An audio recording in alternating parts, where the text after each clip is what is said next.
मेरा मित्र फर्श पर पड़ा हुआ था। वह अकड़ गया था।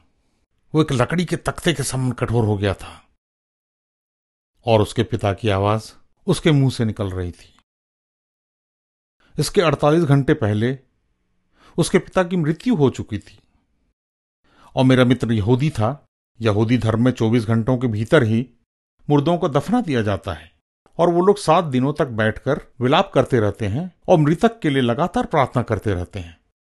लेकिन यहां क्या चल रहा था, चलिए इसे समझते हैं। यह परिवार पारलौकिक भक्ति वाला था।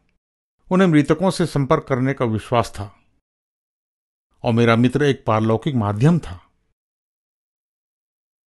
वो एक बहुत ही शक्तिशाली माध्यम था और मैं भी इस तांत्रिक समूह का एक सदस्य था और वे चाहते थे कि मेरा मित्र वहां लेट जाए।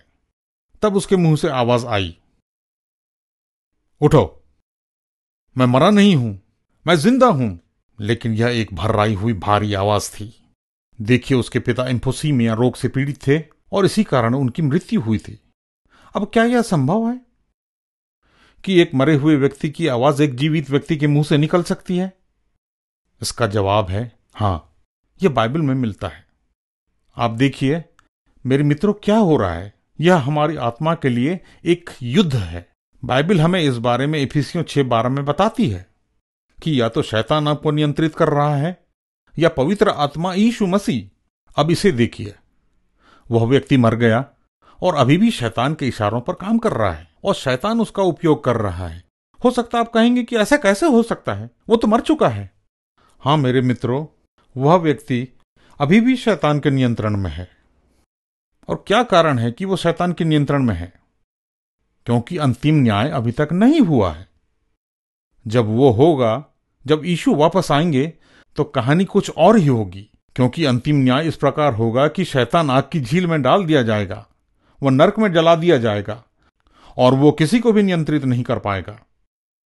और वे जो मसीह में नहीं हैं और जिन्होंने अपना जीवन यीशु को नहीं दिया है, उनका निर्णय उनके जीवन के आधार पर किया जाएगा और एक मसीह के रूप में आपका न्याय नहीं किया जाएगा और आप सीधे स्वर्ग में जाएंगे। तो मेरे मित्रों, आपके जीवन का नियंत्रण कौन कर रहा है, शैतान या यीशु? एक समय था जब मेरे जीवन का नियंत्रण शैतान किया करता था।